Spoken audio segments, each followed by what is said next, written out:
안녕하십니까. 여러분의 좋은 아빠 노아빠빠입니다. 여러분, 감정을 참는 게 신앙이라고 믿고 계십니까? 슬퍼하지 마, 야 화 좀 내지 마, 짜증 좀 내지 마라. 이게 정말 성경적인 말일까요? 성경에 하나님이 감정을 어떻게 다루시는지를 생각해 볼까요? 예수님도 우셨어요. 그죠? 하나님도 화를 내셨단 말이에요. 그럼 우리에게 필요한 것은 이 감정이 나쁘다고 억누르는 게 아니라, 이 감정을 참는 게 아니라 감정을 제대로 표현하는 방법이 아닐까요? 오늘은 이 감정에 대해서 얘기해 봅시다. 여러분, 감정은 나쁜 걸까요? 좋아하는 거, 기쁜 거, 감동적인 거, 이런 긍정적인 감정에 대해서는 대체로 다들 환영하죠. 하지만 슬퍼하고 짜증내고 괴로워하고 화내는 거, 이런 부정적인 감정은 참아야 하고 감춰야 하는 걸로 여기게 되는 경우가 많아요. 제가 단호하게 말씀드리는데 이건 기독교가 아니라고 저는 생각합니다. 가정에서, 교회에서 화내지 못하고 슬픔에 대해서, 힘듦에 대해서, 두려움에 대해서, 걱정에 대해서 표현하지 못한다고요? 그건 잘못된 거예요. 물론 화라는 것을 잘못 사용한 예를 우리가 계속해서 학습하다 보니까 물건 집어던지고 큰 소리를 내고 폭력적인 그런 식으로 화를 내는 것이 잘못된 거죠. 화를 잘못 표현해서 잘못된 거지, 화를 표현하는 것 자체는 나쁜 게 아니거든요. 성경에 하나님이 어떻게 감정을 드러내시는지 몇 가지를 한번 살펴봅시다. 예수님이 우시는 장면이 나오죠. 사랑하는 친구 나사로의 죽음을 두고. 왜? 사랑하니까. 사랑하는 사람의 죽음이나 사랑하는 사람들의 고통을 주변에서 살펴볼 때 슬프잖아요. 눈물이 나잖아요. 그런 것과 똑같이 예수님도 사랑하는 사람의 죽음에 눈물로 반응하십니다. 출애굽기를 보면 금송아지를 만드는, 우상을 만드는 백성에게 하나님이 어떻게 표현하십니까? 진노하시죠. 예수님은 성전에 들어가서 장사하는 자들을 쫓아내버리시죠. 분을 내시죠. 악에 대한 정당한 반응을 예수님은 보여주고 계세요. 하나님도 이렇게 화라는 감정을, 슬픔이란 감정을 사용하고 계시듯이 부정적인 감정이 모두 잘못된 게 아닙니다. 왜? 어떻게? 무엇을 근거로 이런 감정들을 사용하느냐가 문제인 거예요. 자, 여러분 생각해 봅시다. 어떤 자매가요, 자기의 일터에서, 알바 자리에서 부당한 대우를 받았어요. 성적인 농담을 하고 성희롱을 하고 은근슬쩍 더러운 눈빛을 던지기도 합니다. 아닌 척하면서 슬쩍 스킨십, 신체 접촉도 하고 있습니다. 여러분이 이 자매의 부모라고, 이 자매의 형제 자매라고 생각해 보세요. 어떤 감정이 드세요? 저는 지금 잠깐 생각해봐도 무척 화가 나는데, 전능하신 하나님이 이 상황에 개입하신다면 하나님은 어떤 감정을 발휘하셨을까 생각해 봅시다. 진노하셨겠죠. 화를 내셨겠죠. 왜? 악한 상황이잖아요. 정당하지 않은 상황이잖아요. 내 자식이 누군가에게 부당한 대우를 받고 있잖아요. 그렇습니다. 우리의 감정은요, 하나님의 감정을 표현하도록 지음 받았어요. 하나님의 형상으로 만들어졌잖아요. 화내야 하는 것, 부당한 상황이고 의롭지 못한 상황이고 죄와 마주칠 때 화내는 것이 정당한 거예요. 잘못됐어, 나는 불쾌해, 그렇게 하지 마 라는 표현으로 화를 표현하는 거예요. 내가 불쾌하다는 것, 그리고 그것이 옳지 않다는 것에 대해서 분명히 말해주는 수준에서의 화. 우리는 나의 감정, 나의 상한 감정에 대해서 단호하게 상대방에게 말할 수 있어야 합니다. 왜요? 그래야지만 나 스스로를 악한 것들로부터, 부당한 것들로부터 지킬 수 있잖아요. 우리는 하나님의 형상으로 지어졌고, 우리가 하나님의 형상으로 지어졌다는 것은 우리가 하나님이 보시는 대로 세상을 보고 하나님이 반응하시는 대로 세상에 반응하는 존재로 지어졌다는 뜻입니다.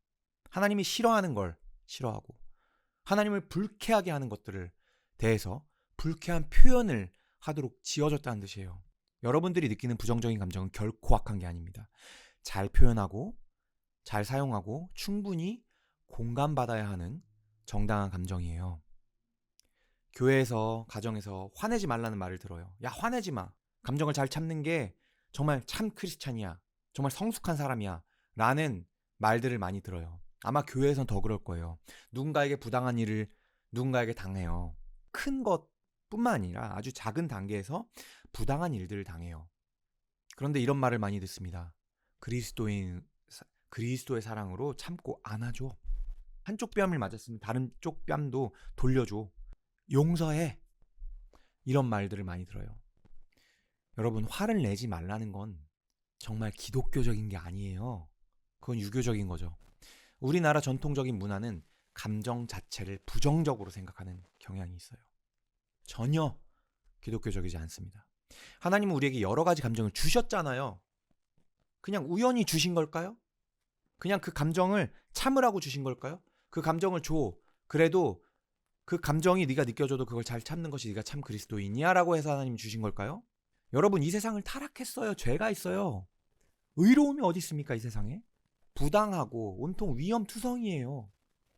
그런 상황에서 나를 보호하기 위해서, 그리고 나의 상함을 표현하기 위해서 우리에게 부정적인 감정이 꼭 필요한 거예요. 근데 그 부정적인 표현을 하지 못해서, 부당한데 부당한다고 표현을 못하고, 아픈데 아프다고 소리를 지르지 못해서 우리가 많이 힘들어요.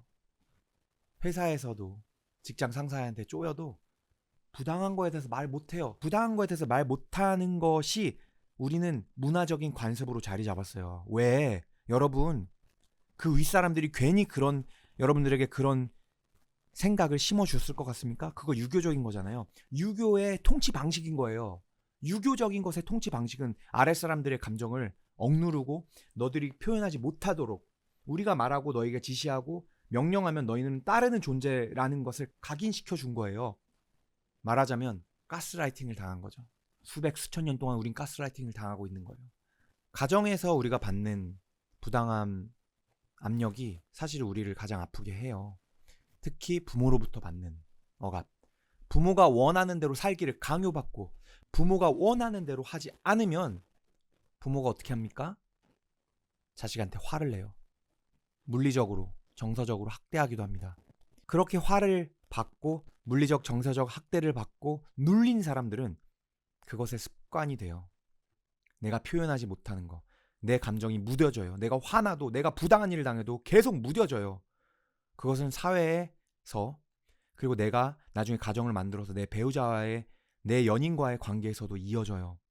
부당한 일을 당한 사람은 계속해서 그 굴레에서 벗어날 수가 없어요. 이게 얼마나 아픈 건지 아십니까? 부모들이 여러분들에게 화를 내는 근거가 뭐예요? 근데 정당한 근거입니까? 아닙니다. 자기 멋대로 자기 기준에 맞춰서 아이를 조정하는 거예요. 그리고 그 기준에 맞춰 아이를 조정하지 못해서 화를 내는 거예요.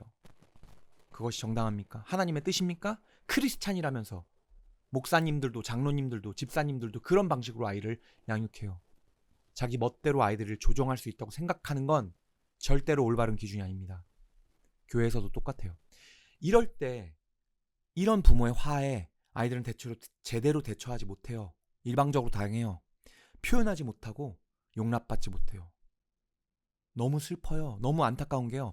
그 감정은, 그런 감정들은요, 그대로 남아있어요. 내 안에 사라지지 않아요. 그리고 내가 그렇게 어떤 감정에 대해서 커뮤니케이션하고 받아들이고 또는 표현하는 거, 굳어진 방식이 우리가 자라면서도 그럼 똑같은 방식으로 우리가 행동해요. 누군가에게 부당한 대우를 다 받아도 나는 표현하지 못해요. 내 배우자에게 그런 부당한 대우를 받고 감정적으로 학대받아도 반응할 줄 몰라요. 그게 아픈 거예요. 내가 고통받은 그 감정 그대로 속에 남아서 언제 그것이 터질지 기다리고 있는 시한폭탄 같은 거예요. 그렇기 때문에 내가 올바로 표현하지 못한 나의 감정들을 돌아보지 않으면요, 몇십 년째 그거 데리고 다니는 거예요. 여러분 지금 무슨 감정을 느끼고 계신지 모르지만 이런 것이 여러분 안에 있다고 생각되잖아요. 그 감정요, 어쩌면 죽을 때까지 여러분들 가지고 가야 되는 것일 수 있어요. 그냥 이대로 두면요.